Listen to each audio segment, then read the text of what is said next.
आप कैसे बनी नेशनल पार्टी? 10 सालों का कैसा रहा केजरीवाल का सफर?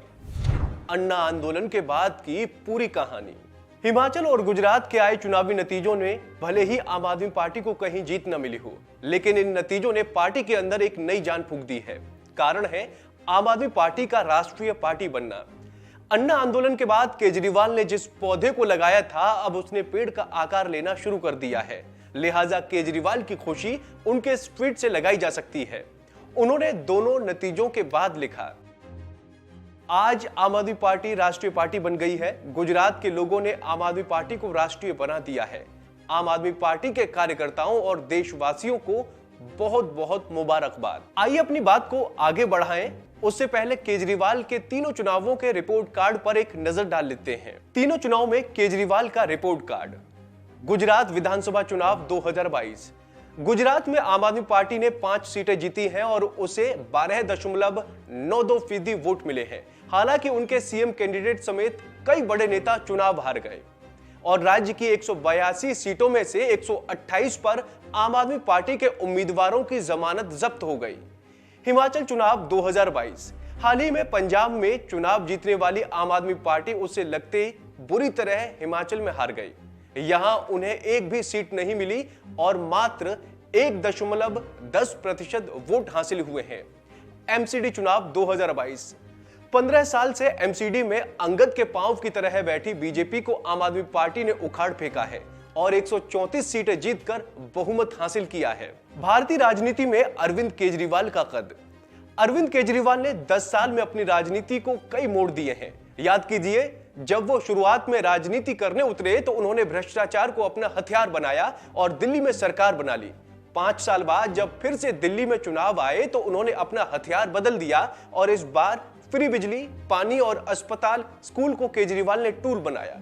नतीजा यह हुआ कि बम्पर जीत हुई और केजरीवाल फिर से दिल्ली के सीएम बन गए। साथ ही अरविंद केजरीवाल और उनकी पार्टी ने पंजाब में पूर्ण बहुमत की सरकार बनाई। यहीं से उनकी राष्ट्रीय महत्वाकांक्षा को पंख लगे। लेकिन अभी तक एक चीज थी जो अरविंद केजरीवाल के प्रवक्ताओं को सुननी पड़ती थी कि उन्होंने हर जगह कांग्रेस को ही सत्ता से बेदखल किया है। जहां बीजेपी सत्ता में होती है वहां केजरीवाल जीत नहीं पाते। एमसीडी चुनाव जीतकर आम आदमी पार्टी ने बीजेपी प्रवक्ताओं से यह तंज भी छीन लिया। यहां तक आते आते अरविंद केजरीवाल 3 राज्यों में 6% से ज्यादा वोट पा चुके थे और राष्ट्रीय पार्टी बनने के लिए उन्हें किसी एक राज्य से विधानसभा चुनाव में 6% से ज्यादा वोटों की जरूरत थी। अरविंद केजरीवाल हिमाचल चुनाव और गुजरात विधानसभा चुनाव में भी कूद गए। हिमाचल में जब उन्हें जमीन ढीली पड़ती दिखी तो सारा फोकस गुजरात पर लगा दिया। यहां चुनाव लड़ने के लिए अरविंद केजरीवाल ने अपनी रणनीति में फिर बदलाव किया और नोटों पर लक्ष्मी गणेश की फोटो लगाने की बात कह दी।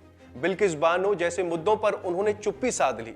फिर ऐसा लगा कि सीएए आंदोलन से दूरी और दिल्ली में दंगों में निष्क्रियता के जो आरोप उन पर लगे वो किसी रणनीति का हिस्सा हो सकते हैं। इसका उन्हें एमसीडी चुनाव में नुकसान भी उठाना पड़ा और सीएए विरोध प्रदर्शन और दिल्ली जैसे दंगों से प्रभावित इलाकों में उनकी पार्टी हार गई। लेकिन एमसीडी चुनाव में वो फिर भी जीत गए और गुजरात में 12% से ज्यादा वोट हासिल करके राष्ट्रीय पार्टी होने का दावा ठोक दिया। लेकिन ये संभव कैसे हुआ? इसमें अरविंद केजरीवाल का बड़ा हाथ है। वो अपने समर्थकों में पॉपुलर है। उनके चाहने वाले उन्हें ईमानदार कहते हैं और पार्टी के नेता कट्टर ईमानदार। यही छवि उन्हें कई नेताओं से अलग बनाती है। इसके अलावा उनके रहने का तरीका, वो नेताओं की तरह कुर्ता पाजामा नहीं पहनते, बल्कि पहले की तरह आम सी दिखने वाली पैंट, शर्ट और मफलर अभी भी उनकी पहचान है। कुल मिलाकर आम आदमी पार्टी में अरविंद केजरीवाल भी सर्वे सर्वा नजर आते हैं। इसके अपने फायदे हैं लेकिन नुकसान भी। कुल मिलाकर फिलहाल अरविंद केजरीवाल और उनकी पार्टी के पास खुश होने के 3 कारण हैं। पहला, वो राष्ट्रीय पार्टी बनने वाले हैं। दूसरा, एमसीडी में बीजेपी को हरा दिया है और तीसरा, अरविंद केजरीवाल का कद बढ़ गया है, जैसा आम आदमी पार्टी दावा कर रही है। तो दोस्तों, उम्मीद है आपको हमारी ये जानकारी पसंद आई होगी। ऐसी तमाम अपडेट्स के लिए आप बने रहिए वन इंडिया हिंदी के साथ।